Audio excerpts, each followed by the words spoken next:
멕시코 민요로 알려져 있는 라쿠카라차라는 노래를 아시나요? 라쿠카라차는 사실 바퀴벌레라는 뜻의 스페인어라고 합니다. 보기만 해도 징그러운 바퀴벌레에 대해 여러분은 얼마나 알고 계신가요? 오늘의 흥미로운 이야기는 바퀴벌레에 대한 7가지 TMI입니다. 새우 바퀴벌레 사촌설. 새우와 바퀴벌레는 사촌관계다 라는 이야기를 들어보신 적 있으신가요? 새우를 바다의 바퀴벌레라며 두 생물을 비슷한 생물로 취급하기도 합니다. 둘의 신체 구조는 매우 흡사하고 알집의 생김새도 무척 비슷하기 때문입니다. 그래서 혹자들은 둘의 조상이 같은데 시간이 흐르면서 수영을 할 수 있도록 진화한 것이 새우고 육지에서 빠르게 이동하도록 진화한 것이 바퀴벌레라고 주장하기도 합니다. 결론부터 말하자면 두 생물은 전혀 다른 생물이라고 합니다. 바퀴벌레는 절지동물문, 곤충강, 바퀴목에 속하고 새우는 절지동물문, 영갑강, 십강목에 속한다고 합니다. 같은 절지동물문에 속한다고 해서 종이 같은 것이 아니라고 하는데요. 예를 들어 같은 절지동물문으로는 정갈류, 거미류, 진해류,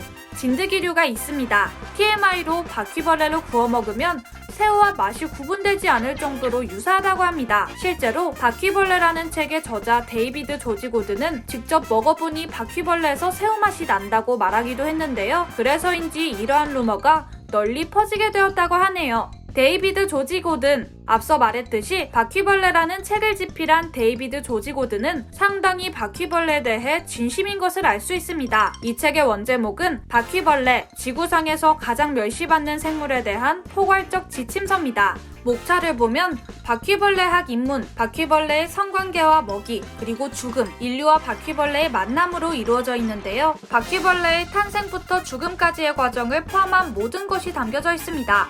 하지만 독자들이 가장 관심 있어 하는 부분은 바퀴벌레 퇴치법이라고 하네요. 데이비드 조지 고든은 현재 워싱턴주의 포트타운센트에서 여러 마리의 마다가스카르 휘파람 바퀴벌레와 함께 살고 있다고 하는데요. 바퀴벌레에 대한 애정을 볼 수 있는 것 같습니다. 한 마리가 수백 마리. 바퀴벌레 하면 빼놓을 수 없는 회사가 있습니다. 바로 세스코인데요. 세스코는 해충 박멸 회사로 유명세를 타고 있습니다. 특히 세스코는 집에서 한 마리만 보여도 주변에는 수십에서 수백 마리가 있다는 슬로건으로 광고를 했는데요. 사실 이 말은 정확한 말이 아니라고 합니다. 우연히 밖에서 들어온 바퀴벌레일 수도 있고 수컷이 짝짓기 상대를 찾아 돌아다니는 경우도 있다고 하는데요. 그렇지만 알집을 달고 있는 암컷이 보인다거나 주기적으로 보이거나 한 번에 서너 마리씩 보인다면 큰일이 일어날 수 있다고 하니 잘 살펴보셔야 합니다.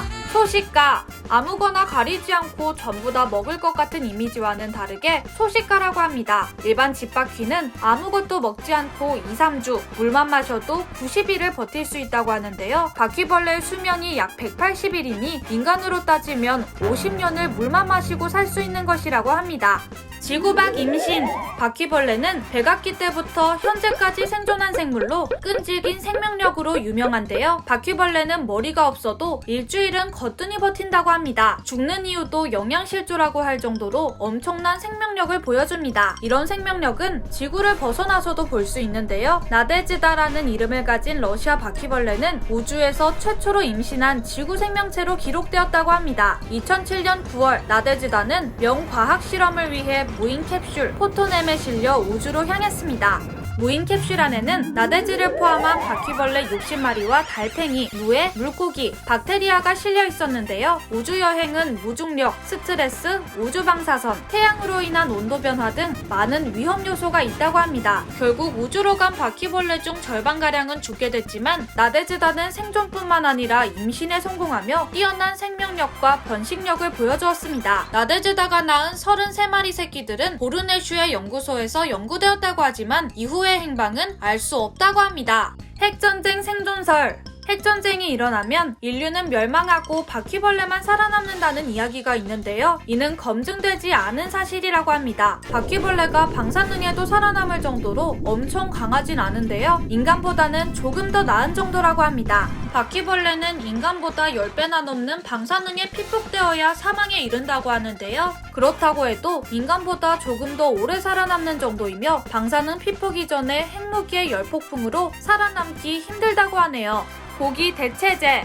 영화 설국열차에서 꼬리칸 탑승객이 먹는 단백질 블록이 바퀴벌레로 만들어져 큰 충격을 주었는데요. 실제로 지구의 생태계가 망가져 많은 동물이 멸종되면 단백질 보충 대체제로 바퀴벌레를 활용한다고 합니다. 이유는 환경이 망가지더라도 살아남을 곤충이기 때문이라고 하는데요. 바퀴벌레에는 단백질 40%, 탄수화물 20%, 지방 10% 이외의 비타민, 무기질 등으로 구성되어 있어 우리 몸에 필요한 영양소가 다 있다고 하는데요. 이러한 사실 때문에 효율적인 미래 식량으로 주목받고 있다고 합니다. 바퀴벌레로 음식을 만들 때에는 무균양식장에서 키워진 걸 사용한다고 하는데요. 위생적이지 않은 보통 바퀴벌레를 생으로 먹거나 충분히 익혀 먹지 않을 경우는 이 세상과 작별할 수 있으니 꼭 익혀 먹어야 합니다. 오늘의 이야기 흥미로우셨다면 구독과 좋아요 부탁드려요. 그럼 저는 다음에 더 흥미로운 이야기로 찾아뵐게요.